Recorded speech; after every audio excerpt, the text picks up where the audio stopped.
Back at it again tonight, 2 nights in a row for you. I've had more time to digest some thoughts on the college football weekend. And we're going to get to it from A to Z here, starting with the Big 12 and how chaotic and wide open the Big 12 race feels right now. I understand that it's not totally a race by all accounts because we're not into conference play yet. But if you're thinking about who the Big 12 favorite is right now, it is a very, very difficult question to answer.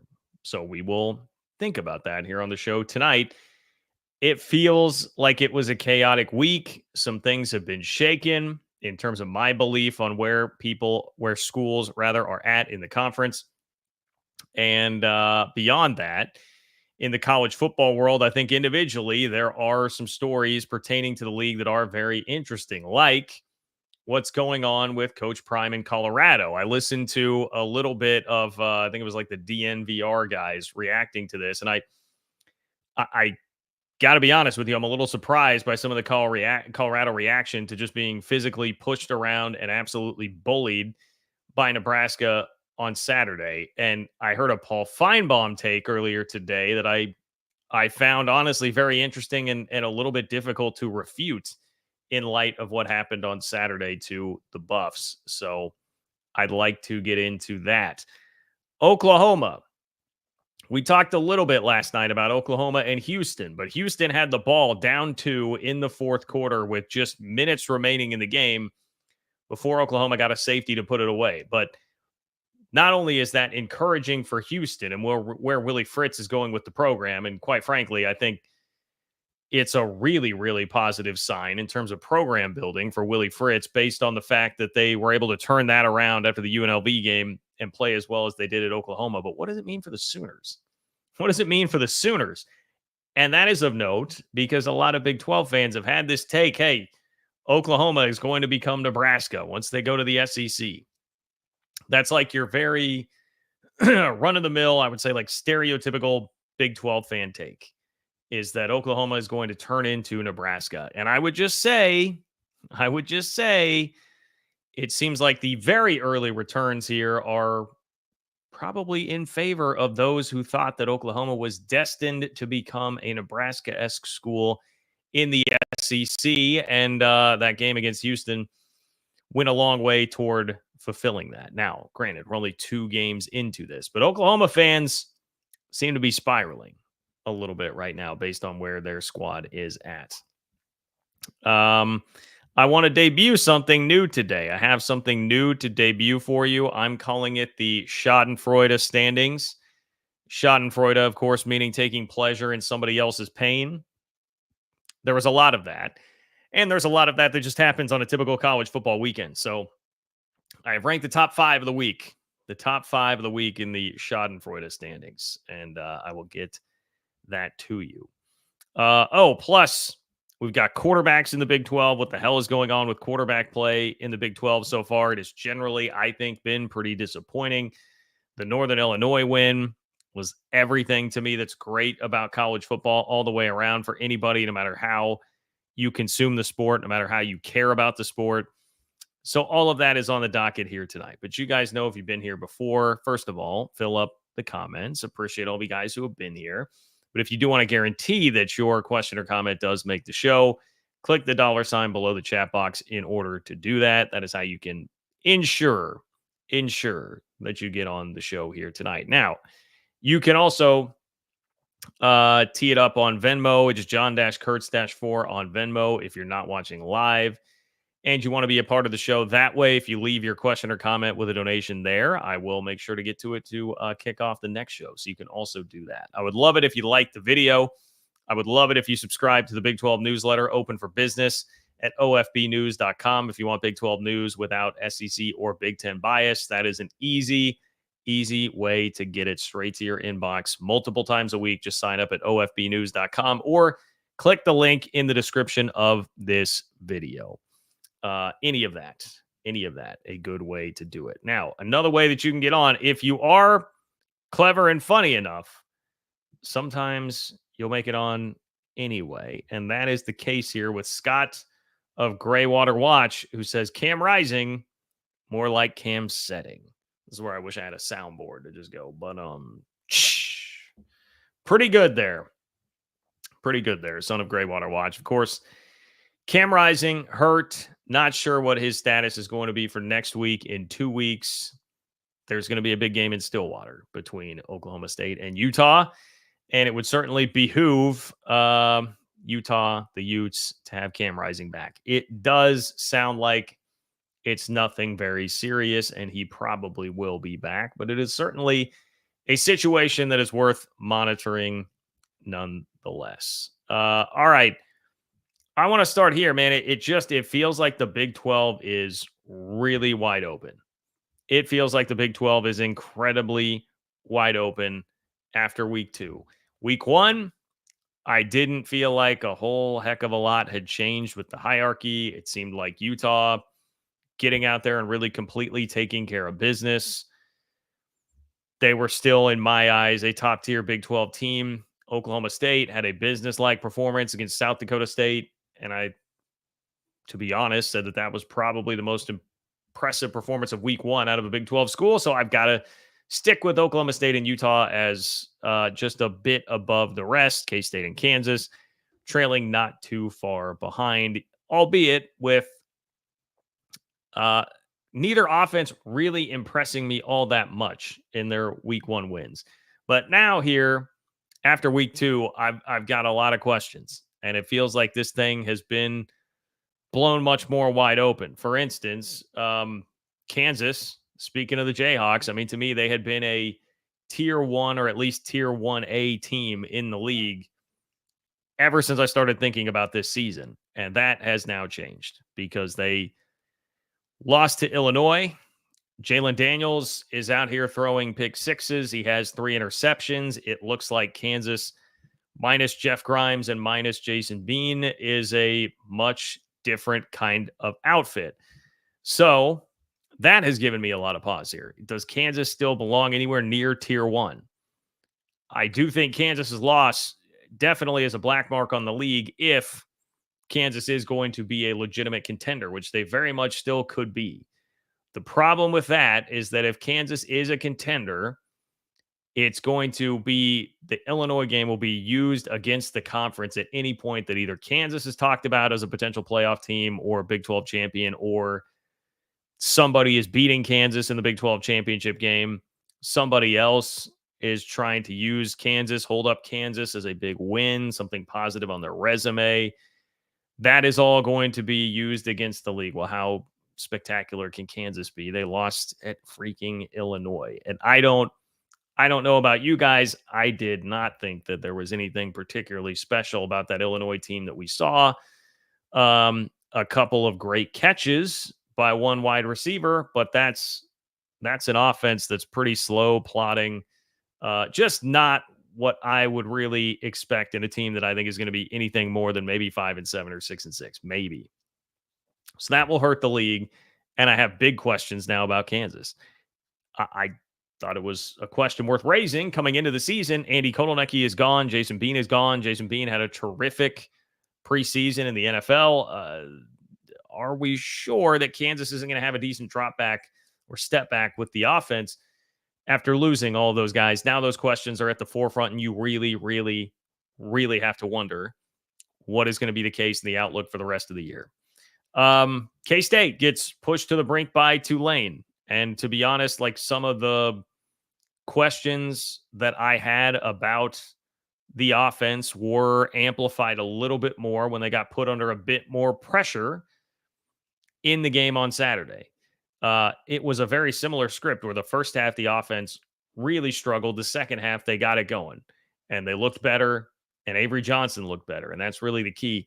But I think what we can deduce from the first couple weeks of the season is that Avery Johnson is more raw than K-State fans had hoped right now. There's still a ton of talent. Had an unbelievable touchdown throw. That one was actually in the first half, but also a nice one to DJ Giddens down the sideline on a wheel route to the running back. Hit Keegan Johnson on a deep ball. That was great, but he is more raw, and the offense eventually is not going to be able to withstand the slow starts that they have had here. Plus, to be honest, I shouldn't start with the offense, because the bigger concern to me coming out of that game is I thought the thing that K-State would have to rely on throughout the year was going to be a pretty salty defense. And that defense was giving up high school wide open receivers throughout much of the game. They shorted up really for like the third quarter and looked pretty good.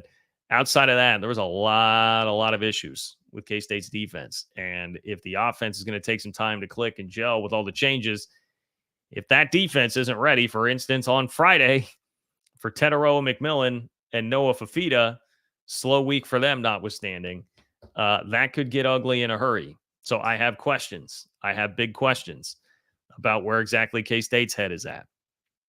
Oklahoma State wins. It was a very gutty, gritty win. It was an important one for the league because that's, again, the type of thing that could be held against them if that didn't happen.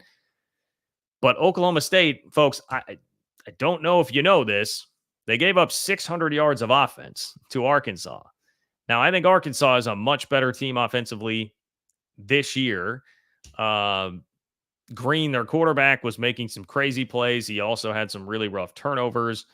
But that offense was marching it up and down the field the entire day on Oklahoma State. And Oklahoma State got terrible news that it sounds like Colin Oliver is going to be out for the year. So that ain't good either.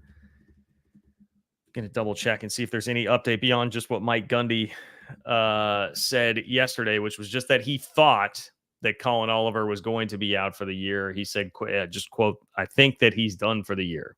And Mike Gundy is not somebody who's typically one to divulge a lot of injury info. So let's let people to believe here that seems probably pretty legit. It's a great pass rusher. Colin Oliver had a legitimate shot had he stayed healthy this year at the all-time sack record at Oklahoma State. So your defense is already, week one, gave up some big plays against South Dakota State. Now week two, they give up 600 plus yards. Now you're probably going to be without one of, if not your best defender for the rest of the year. I've got some questions about Oklahoma State, folks. I've got some questions about Oklahoma State, my Big 12 champ. That is who I picked to win the league this year. And Utah was cruising for, in the first half, I was thinking about how I'm going to sum up this weekend. And I'm thinking, in the larger context of things. And I'm like, man, Utah taking care of business, all three phases, thumping Baylor. And then Cam Rising gets hurt. And it's not just the fact that Cam Rising has an injury. It's the fact that now you got to worry about Cam Rising's health and staying healthy the rest of the year because that offense could not do much of anything against Baylor after Cam Rising left. So without Rising, what is Utah? Well, it looked a lot like last year when the offense was really going to struggle. Utah did not score once Rising left the game. So again, I know that it doesn't seem like anything serious. And that is quite literally the word from Kyle Whittingham. I would highly doubt that he is going to miss the Oklahoma State game or any significant time. But you are at a point now where there was 600 days between games. And then he comes back, and in the second game he plays, already picking up another injury. It gives you concern. And you know that if something else happens now, we've seen what it looks like for Utah. It doesn't look very good. The defense obviously is still phenomenal. But it doesn't look very good offensively. So I now have more questions here about Utah.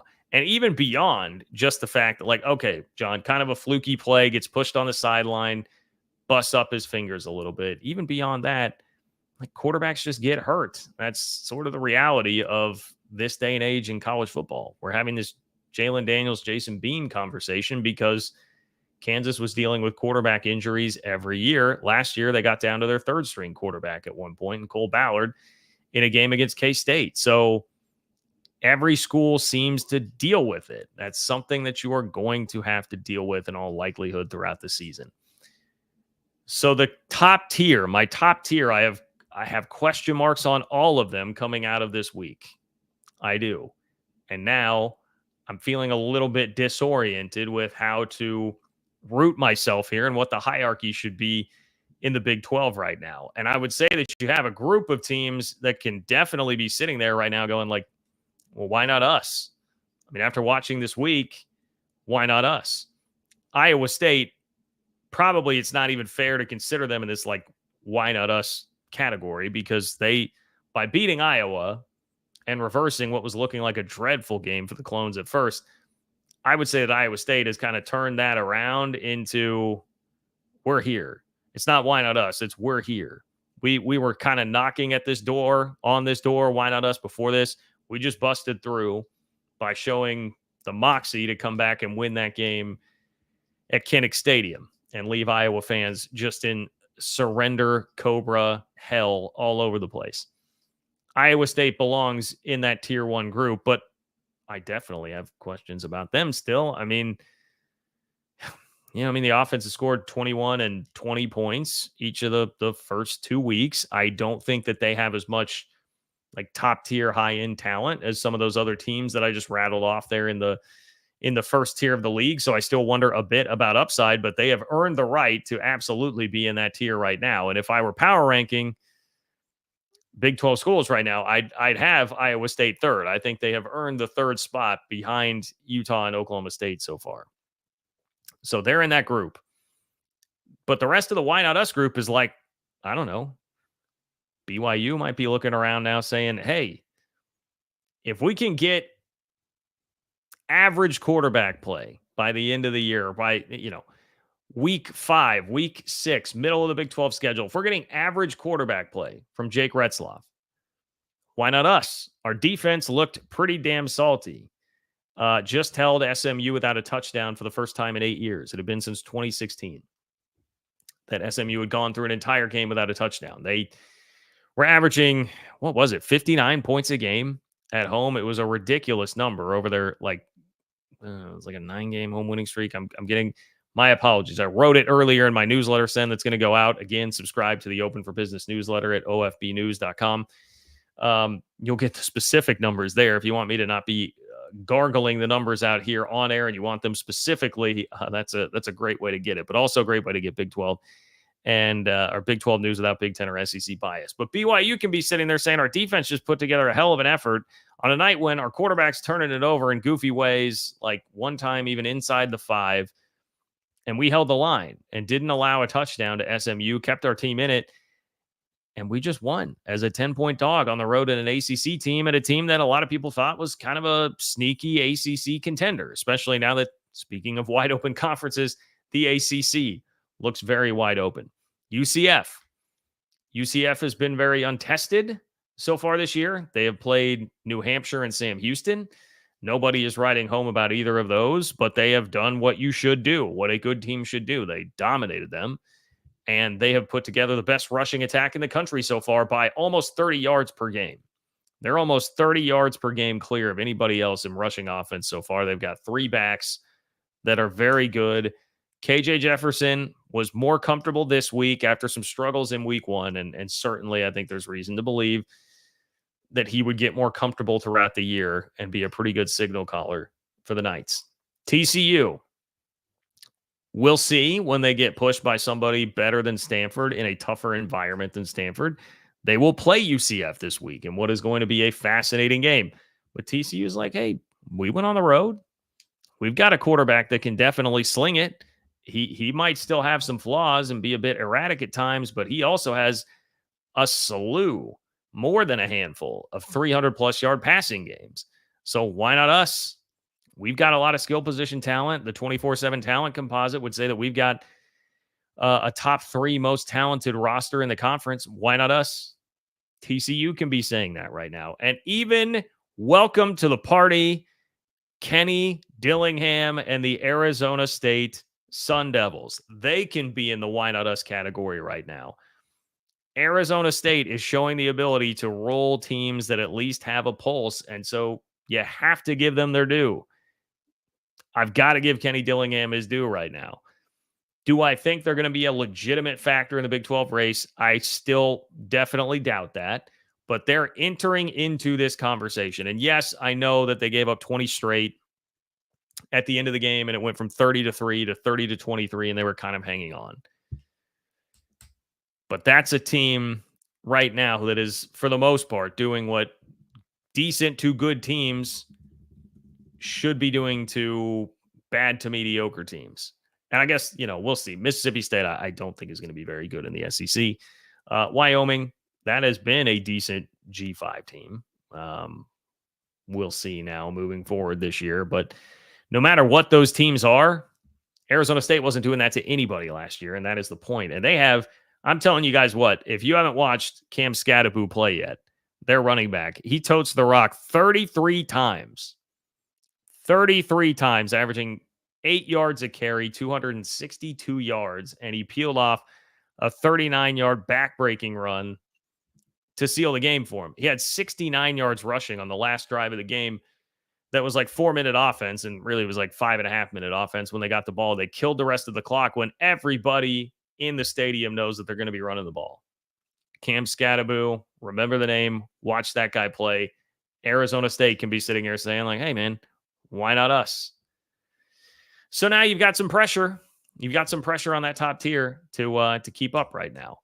Not just for their own good, but I always am putting things here in the context of the league at large as a whole, broader, bigger picture, because the unfortunate reality, much as it sucks, is that you're always thinking about your seat at the table, your place in the college football world these days when you're thinking about anything happening actually on the field. How does this affect my actual standing? It is an existential crisis, basically, at all times. And so if the Big 12 is going to get a second team in the playoff, which is something that can definitely help their reputation there, also just give you more bites at the apple, because the one thing I think everybody agrees that would get the Big 12 more respect legitimately that people would not be able to deny is winning games in the playoff.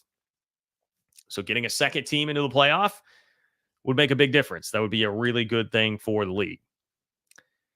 If you're going to do that, it's probably got to come from the group of Utah, Oklahoma State, K-State, or Iowa State. One of those teams. Like somebody else can win the league. One of those teams, Utah, Oklahoma State, K-State, had the preseason reputation, short to medium to long-term reputation of being really solid to good programs. They had some cachet, some credibility built up.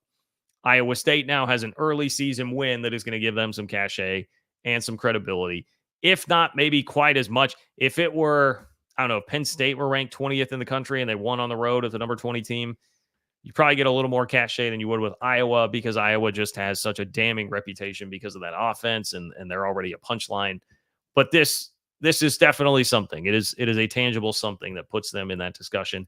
They might be getting to the point where they could survive a loss in the regular season and still be an at-large possibility, because people could look back and say, hey, they went into Kinnick and won. It's a nice-looking win.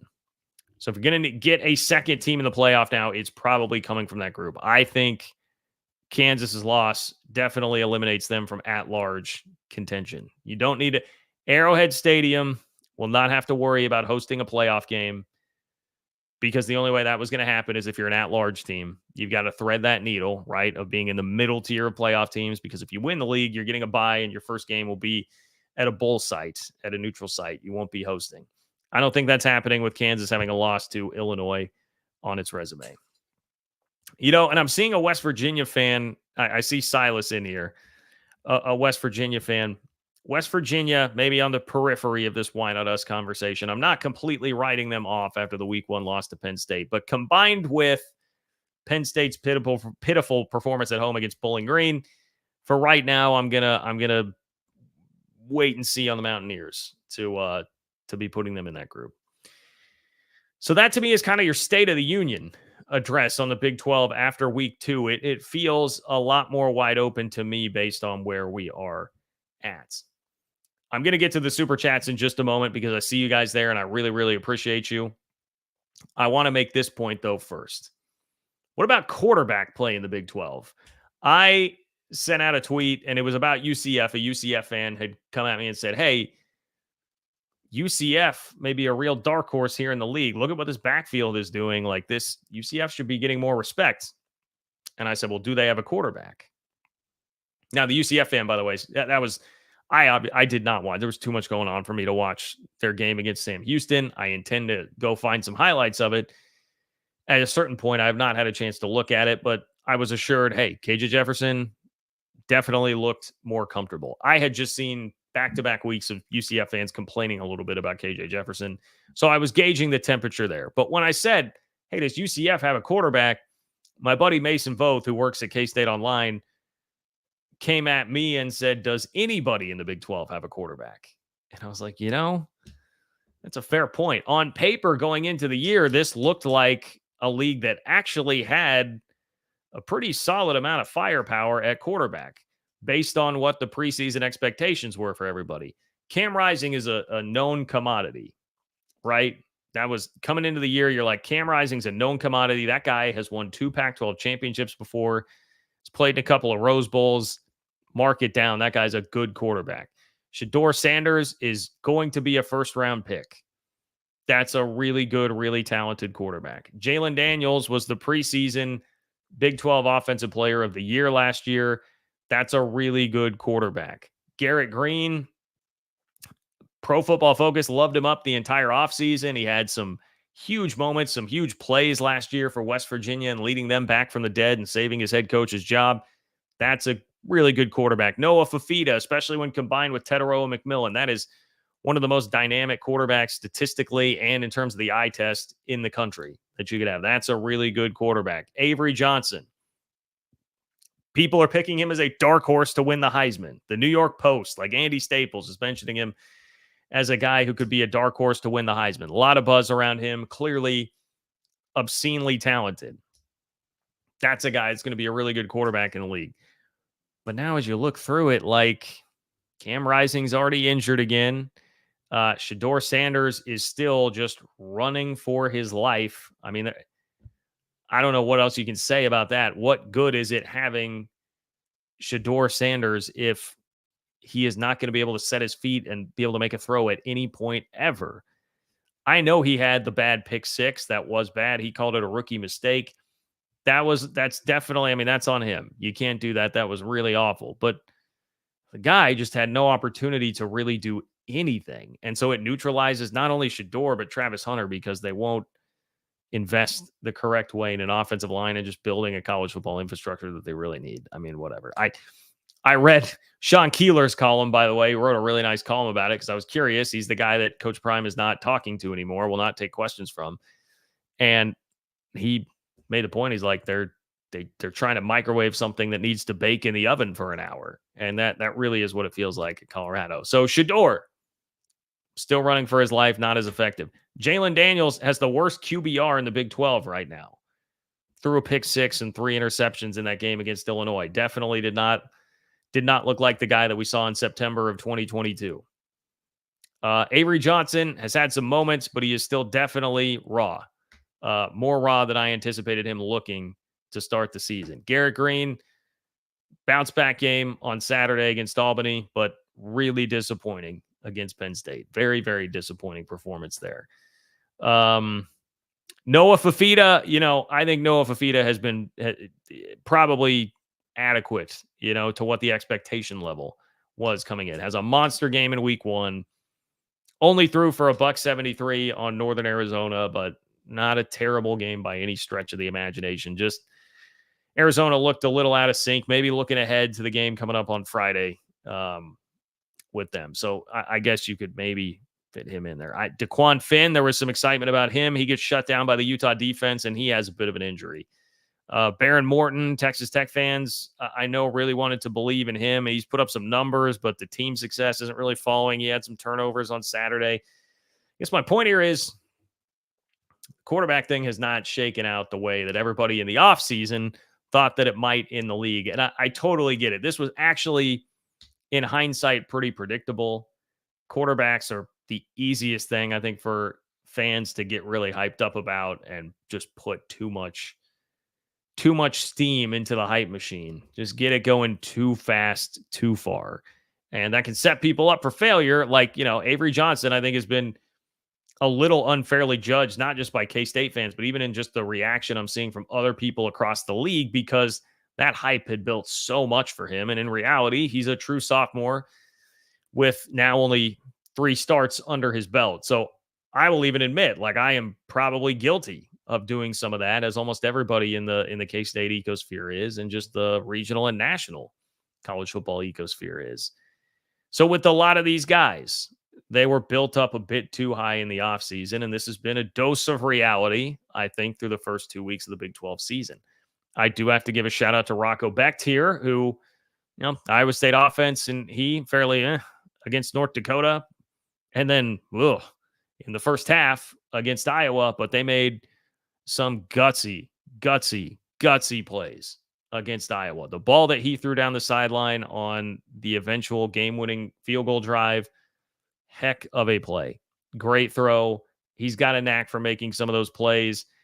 Would he be the leader in the clubhouse for first team All Big 12 right now when you combine that performance with his numbers? Like if the season were to end today, he very well might be. He very well might be. So definitely shout out to Rocco Becht. It's not like he is failing to live up to the expectations so far. But I think your state of the union on Big 12 quarterbacks right now is all right. Some of these guys are going to have to come along and or stay healthy in the case of Cam Rising. Okay, lots of super chats to get to. Appreciate all of you guys. Thank you so much. If you want to join the party and you want to ensure your question or comment gets read on the show tonight, click the $ below the chat box in order to do that. We'll create a super chat. Like my guy, Bear Down Cats. What's up, Bear Down Cats? Bear Down Cats says, Bear Down, John. Battle of the Cats coming up. Cat fight, claw time, chow time, a real meow mix.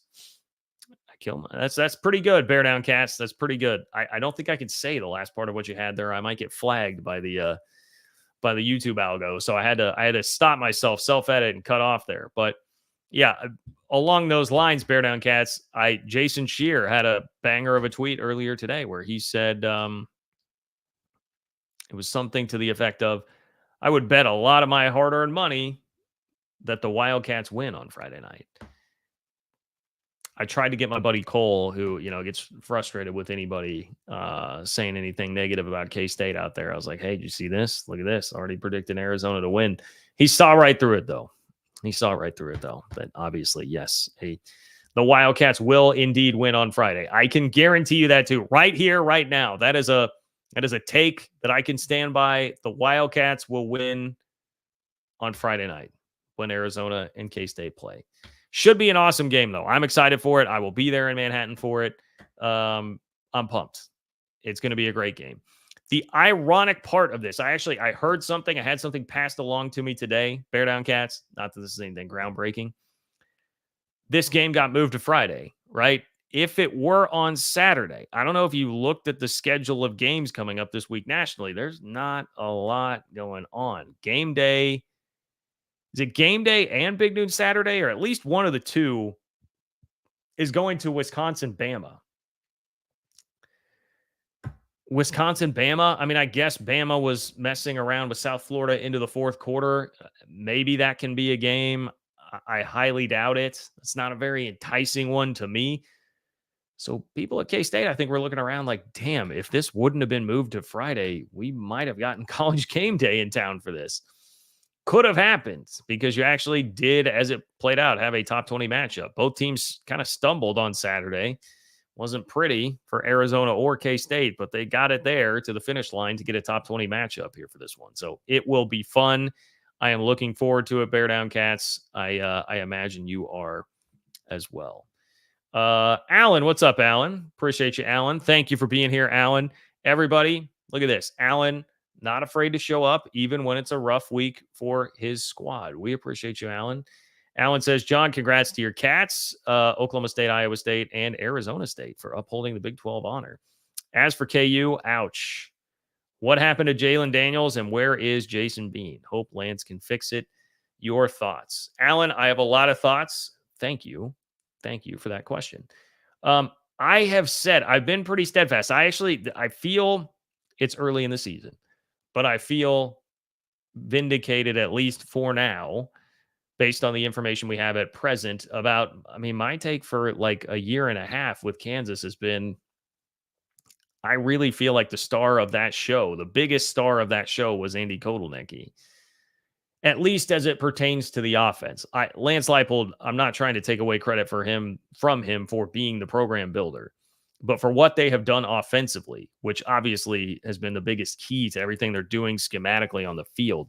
Kotelnicki would just scheme so many guys wide ass open.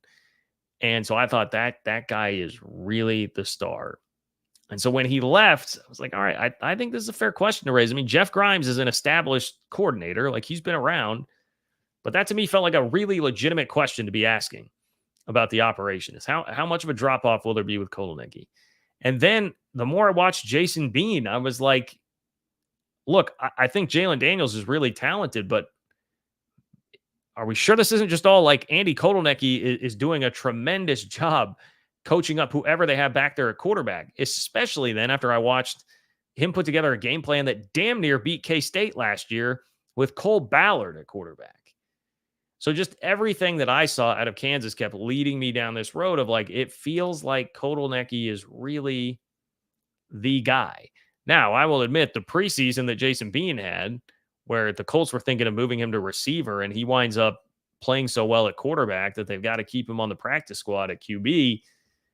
I'm like, okay, there's probably something too, like Jason Bean really was making a lot of plays. I think both of those guys were really important is kind of the bottom line there. And there's plenty of time to fix it. Jalen Daniels has plenty of talent.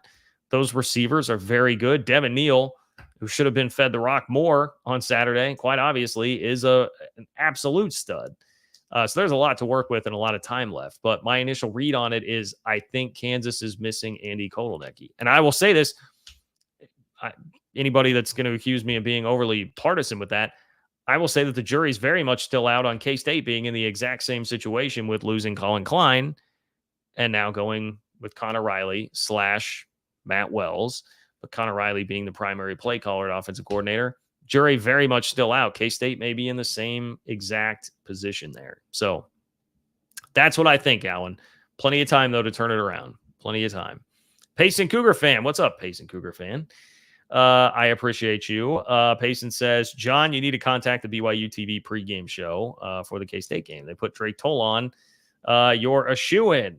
The show is broadcast from the stadium. I would love to. Somebody mentioned that to me last night. I can't remember if you were on last night or not, Payson Cougar fan, but somebody said during the live stream I did last night, the instant reaction to the games, I think they said it was the rumor that I would be on. And I said, well, I haven't been contacted by anybody yet, but I would love to do it. Those guys are great. I have been on before. It's been a minute, but those guys are awesome and do a phenomenal job. And I'm here to soak up all of the atmosphere that I can on game day there in Provo. So I would love to do it. I will see what I can do. I don't really like, hey, like reaching out and being like, hey, you should put me on your show. But I'm putting the word out there that I would definitely do it if asked. So that's how I feel about it, Payson Cougar fan. And thank you for your endorsement, my friend. I appreciate it. Snappy AJ. What's up, Snappy AJ? Snappy AJ says, my Cowboys stole that game. Arkansas must have angered Squinky, the nightmare monster that lurks under our stadium and feeds on heartbreak. Is that a real thing? Is that just a Snappy AJ thing, or is that an Oklahoma State thing? That's interesting. Squinky, the nightmare monster that lurks under our stadium and feeds on heartbreak. Yeah, Arkansas, just a little too sloppy, but obviously they're capable of some huge plays. I was impressed. I couldn't believe what they were doing there in the first half. And, both teams had some real sloppiness at times that hurt them. Oklahoma State misses the field goal that could have won it in regulation. Alan Bowman, the finger guns thing, he gets a penalty. Really, the backbreaker of it all is the pick six, which, by the way, Colin Oliver provided the pressure on that play, I believe, which is another thing that emphasizes and underscores the point of the Big 12 being wide open in the aftermath of Oklahoma State losing Colin Oliver for the year. That guy makes plays. And that was the play of the game because Arkansas is dominating at that point, and Oklahoma State just desperately needed anything, and they got the pick six. But you'd never apologize for it, Snappy AJ. You never apologize for it. Last year, you lost by 26 at home to South Alabama. I wouldn't be apologizing for squeaking out a comeback win against Arkansas at home. That's major step forward from where things were last year at this point for the Pokes. So I am here to tell you, just embrace it, my friend. Embrace it. Papa Bravo. What's up, Papa Bravo? Good to see you here. Appreciate you, my friend. Papa Bravo says, just when you think Colorado has hit rock bottom, they get out a shovel and start digging. Actually made Nebraska look like contenders. That is a part of the whole Colorado discussion. We don't really exactly know what Nebraska is yet, but I will say I watched some of the DNVR guys doing like some post game reaction to that, and their reaction was basically just like, well, what was that? Like, how did that happen? Like, what was that? And I just couldn't help but think, like, guys, I mean, I didn't necessarily think Colorado was going to get completely decleated, but I didn't really expect them to win. And when the offense, like winning in the trenches in college football, you got to grow and water and take care of that over years. Like Sean Keeler said, you can't just pop it in the microwave and nuke it. It was pretty obvious to most of us that Colorado was going to have the same type of issues this year. Yes, they added some transfers, but I think it was another Sean Keeler line. That needs to be a garnish. That's not the main course. You can't really do it that way, especially in the trenches. Like on the line, yeah, they brought in the highest rated offensive tackle in the country from the high school ranks, but just plugging him and playing right away, that's a huge ask. And going to Nebraska, where one thing they can do, even when they've been bad, is play defense. Like the defense has kept them in games. I mean, it was definitely a good defensive unit last year. So I just don't understand how you can look at the way Colorado's been program building and be shocked by the fact that they get pushed around physically by Nebraska. So I don't know exactly what Nebraska is, but I don't think that matters. You were playing a game where it was going to be a crowd that is absolutely starved for success and the spotlight and a chance like that. Plus, they know how to play defense. They're good in the trenches, all these things. I don't know how that could surprise anybody for a second. And Colorado, man, I mentioned the Paul Feinbaum take that I heard earlier. His take was basically Coach Prime is not going to be coaching at Colorado next year because Shador will be gone, Travis Hunter will be gone, and they've been doing this quick fix thing. Like, what is really the point? And I was trying to be a little more like subdued on that. And I don't know that I would go out and outright predict this, but it sure feels a lot like the writing would be on the wall for that. I mean, you're already now 2 games in, and I'm like, is Shador going to want to do this for the rest of the year? I mean, I know Colorado people were kind of excuse making for this, but he walked off the field with like 2 minutes left in the game by himself. I don't know. I don't like a lot of what's going on there. We got this quote from him. Let me share my screen with you here. We got this quote from him after the game where, look, he is right. What you're about to hear, Shador Sanders is correct in what he's about to say. Like, how does this fly in the locker room? I mean, how many times did Riley get touched? So what? How many times did Riley get touched? There was able, like, of course, whenever you're able to run the ball consistently, and whenever you're able to, then that opens up the pass, you know. But it's just like you got to understand like what your team good at. So it's like, why would we keep running the ball if we out there and we get in a situation where it's a must get and we don't get it. Colorado, by the way, if you had the over-under at 30 rushing yards in the game, the under hit. Colorado could not run the ball, and that's him saying, like, look, we can't run the ball. Nobody's protecting me. Dylan Raiola is getting protection. I'm not. I just don't know how that stuff is going to play in the locker room. The disaster type scenario feels like it is very much in play for Colorado. Now, having said all that, I was pretty stunned that they did not give up a single point in the second half. So that the defense did keep playing. They did not completely quit. I think a lot of people would have expected that type of thing to happen in that game, and it didn't. But yeah, it doesn't look good, Papa Bravo. It doesn't look good right now. So appreciate you. Thank you for being here, my friend, as always. Cat fan in Huskerland, a.k.a. Daniel Osborne. Thank you, Daniel. It is great to see you. Appreciate you being here, my friend.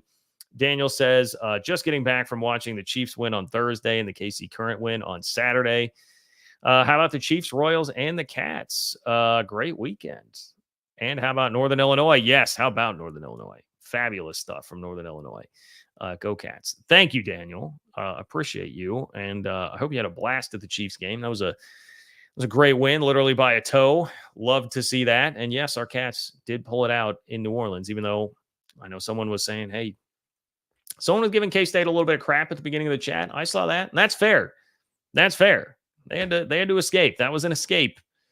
Regardless of how stupid I think it was to complain about the offensive pass interference penalty at the end of the game. It was an escape.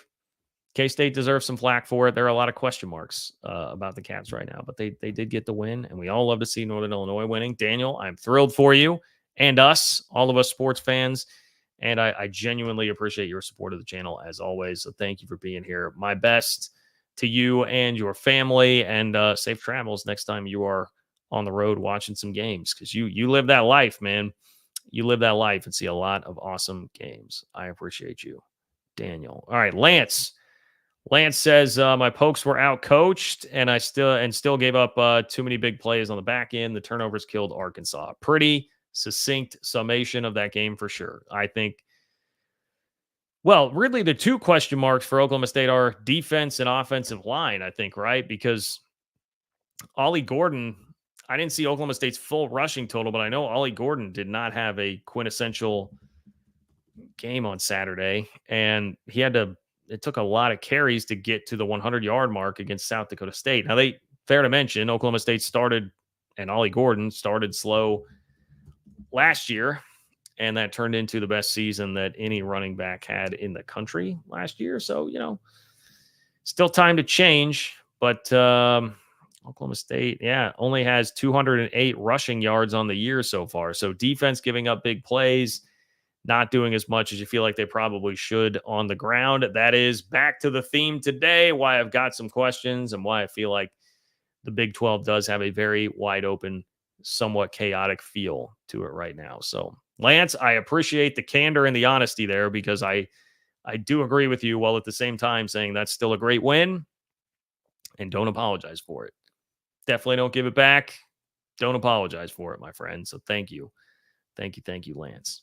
All right, couple of things. I got to hop off here in about 10 minutes. So, man, I had so many things I wanted to get to you guys. So many things I wanted to get to you guys. I'm supposed to be doing another podcast after this. We'll see how fast I can get through all of this. I want to take the time to say this, okay? Very cookie cutter take that we saw from a lot of Big 12 fans once we heard Oklahoma was going to the SEC with Texas. It was very quickly, especially after Oklahoma's season 2 years ago with Brent Venables, where suddenly they looked very mortal. Common take that you were hearing all the time: Oklahoma is going to become the next Nebraska. They're going to go to the SEC. They're going to become a Nebraska-like entity. Everybody wanted to say that from the Big 12. I understand why. I mean, because there's probably like a little morsel of truth in it. I did not go all the way to Nebraska, but hey, maybe they turn into a Tennessee or an Auburn. They're not going to be in that top tier of the SEC, which will be a big step back from where they've been in the Big 12, obviously, right? But everybody wanted to pound Oklahoma with that. You guys, 10 years down the road, you'll be the ones that haven't been to a bowl game in 6 years and have the longest drought in FBS football. Again, I did not go all the way with that. I was not as strong as some people with that take, but I must say, through 2 weeks here, right now, at this point in the race, it's not a finish race. We're, I don't know, into the first turn of a 400, maybe 50 meters into this thing, probably more like 25 meters. But Oklahoma's stumbling out of the blocks. Put it that way. Oklahoma's stumbling out of the blocks. That means the haters, they're in front on the track. They've got the baton out a couple lengths ahead. They are out in front of the Sooners right now on this one, because Oklahoma fans, they didn't really have any serious problems in week 1, but I know it was not something that pleased a lot of Sooner fans, particularly like Jackson Arnold in the offense. And then it's not going to get much better when you put up 14 points. 7 of those were gifted to you on a controversial muffed punt where both the receiver and Willie Fritz from Houston say that didn't ever actually hit his hands. And that set up, just Chamber of Commerce, the 7 points to Oklahoma with that. Other than that, it's 12-7 late in the game without that in favor of Houston. Oklahoma escaped with a win, but Jackson Arnold, supposed to be the star quarterback, I will grant him the same kind of grace that I'm granting guys like Avery Johnson, because I do think that is fair. But there's frustration there from Sooner fans. They're struggling with a team picked at the very bottom of the Big 12 preseason poll in the same year that Oklahoma is starting in the big bad SEC. They've got a tough schedule. Texas got a little bit more beneficial schedule than Oklahoma did year 1 in the SEC. They certainly do not have the Missouri SEC schedule. So the Sooners could I mean, it looks like they may be staring down the barrel of something here that's not going to be a great start to combat this narrative that a lot of Big 12 fans wanted to push about what was going to happen to the Sooners. They definitely don't appear to have an SEC caliber offensive line right now. I know that's been an area where they've been a bit beat up as well, but the star quarterback faltering a little bit, don't have the offensive line that it appears that you were needing, and you may be getting off to a rough start here. Brent Venables has been recruiting very well. I understand that. So reinforcements perhaps are on the way, and maybe it will just take a couple of years and they'll be right back there. But I would still say the jury is very much still out on Brent Venables as a head coach. We don't know if this is a guy that you can totally trust. Could you have totally trusted Lincoln Riley to be really grinding it out in the SEC the way that you would want it to? I would say probably not. No. So you'd have questions with both. But even Lincoln Riley right now, he's riding high. They beat LSU. For the moment, it looks like Lincoln Riley has perhaps found a way to configure a defense with D'Anton Lynn. So I'm just saying, it's very early, but the haters, this is a nod to the haters. It's a little, maybe it's a little more overt than a dog whistle, but this is a call to the haters, a call to the Oklahoma haters. You are out in front. You are out in front early on Oklahoma, at least becoming more like an Auburn or a Tennessee, going through some period like that, maybe a Florida. Although Billy Napier may be dragging Florida to depths that are too low for that. I mean, the other part of this cliche take for Big 12 fans, the quintessential Big 12 take, was that, well, Texas actually, much as we hate it, will be much better equipped to handle the rigors of the SEC. And, well, I mean, it looks like that's kind of accurate right now, does it not? Texas is rolling. They just abused Michigan in the Big House on Saturday. Quinn Ewers looks awesome. Sark seems like he's got it totally figured out, even with all the injuries they withstood at the running back position. Doesn't matter. They're moving the ball up and down on Michigan. I don't think Michigan's what they were last year, quite obviously. But still, Texas is impressive. The last 2 years, as we sit here and say, man, Oklahoma, I don't know about this. Texas won at Alabama last year. They won at Michigan this year in their non-conference schedule. They went to the college football playoff last year.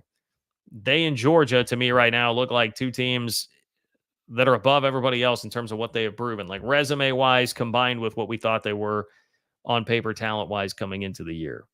So the contrast of Texas punking Michigan in the Big House with Oklahoma hanging on for dear life and needing a safety with like a minute left in the fourth quarter to beat Houston.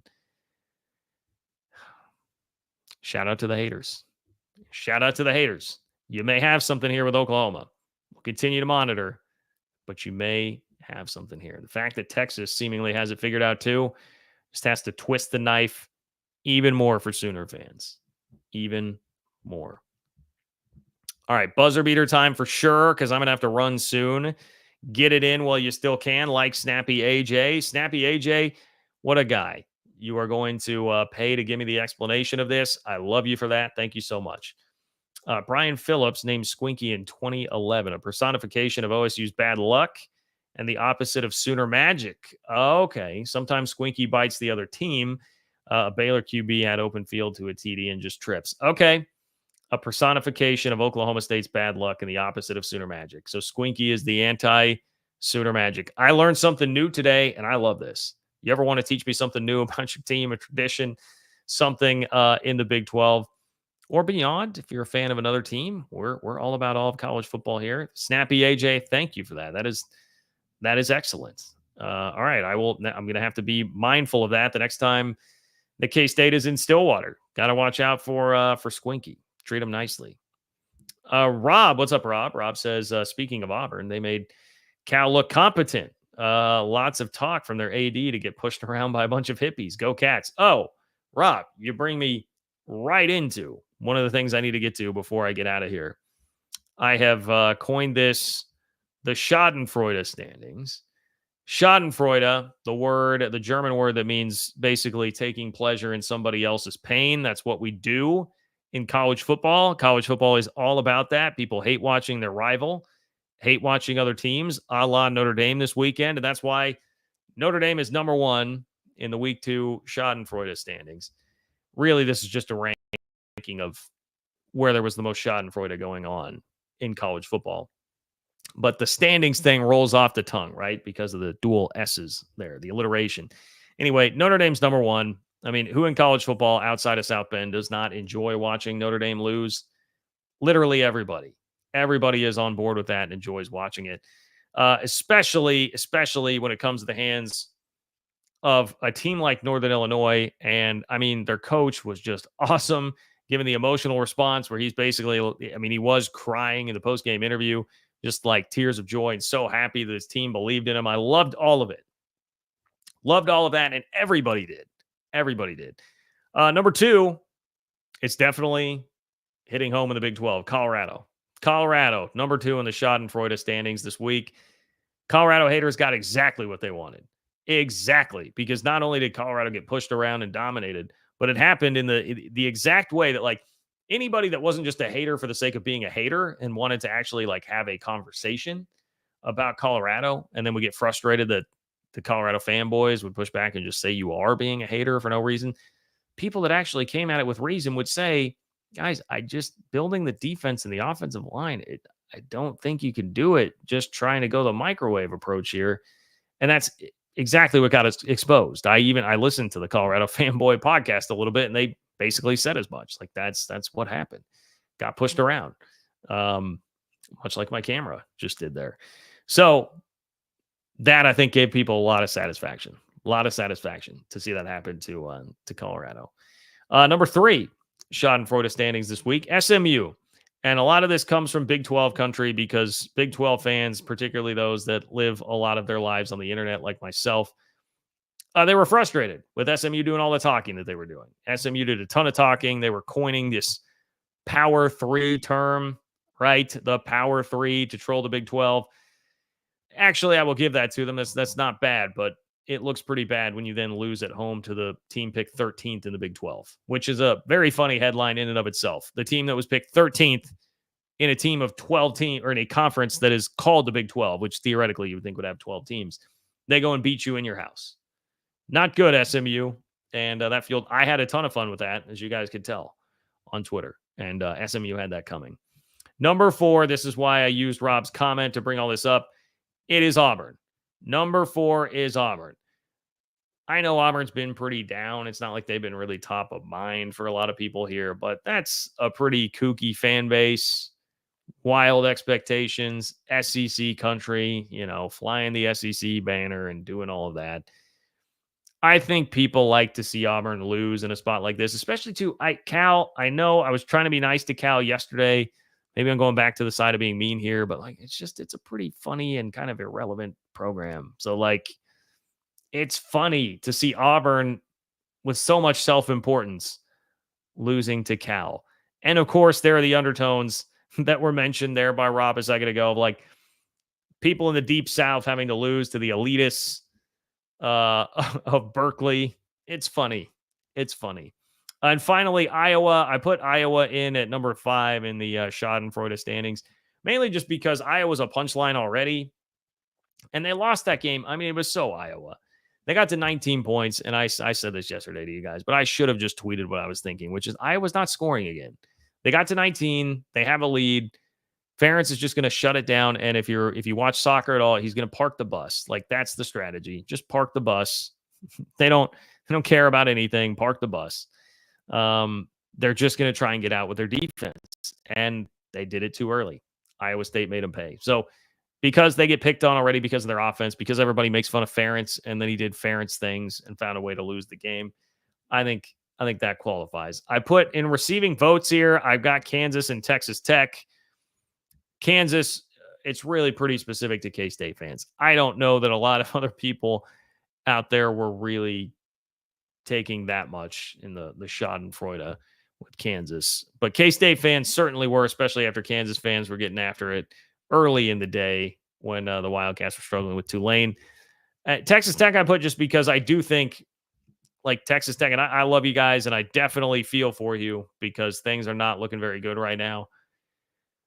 But Texas Tech fans, I feel like in the offseason, it's a lot of Tech will go through this process where offseason, and this is because you're a good fan base, by the way, but in the offseason, you get way bought in on the message. puff out the chest a lot. We should be thought of as contenders. I had a Tech fan friend of mine kind of needling me about that. Why don't you have Tech in your group of contenders here, man? This is why I've seen this happen. This is the second year in a row with a really slow start. I like Joey. I like his energy. I definitely love him as a guy, and I love him as a recruiter. But it's not paying dividends on the field yet. So there are probably some who, because of Texas Tech fans in the offseason buying in and becoming a little bit louder, took some level of that. I do not. I think you're a great fan base that deserves better, certainly, than what you're getting right now, particularly with just injuries piling up again. Tech went through that all of last year. Anyway, I got to run, guys. I appreciate you all being here. Houston Cougars, Germany. Thank you, my friend. Service, Johan. Go Cougs. Great performance by your Cougs. Houston Cougars, Germany. Would have loved to seen you totally get over the hump, but that is a tremendous performance nonetheless in Norman. That should make you feel a lot better. All right. Good show. Thank you all for being here. Please spread the word. Sign up for the Open for Business newsletter if you're a Big 12 fan and you want your Big 12 news straight to your inbox without Big 10 or SEC bias. You don't want to wade through any of that. Get it all from a Big 12 perspective. It's ofbnews.com to sign up for that. ofbnews.com, or click the link in the description of the YouTube video if you are watching on YouTube. John-Kurtz-4 on Venmo if you want to pop in there and leave a question or comment. I will start the next show with your question or comment. Like the video on the way out the door and spread the word, everybody. Thank you very much. Enjoy the rest of your Sunday night and have a wonderful start to your week.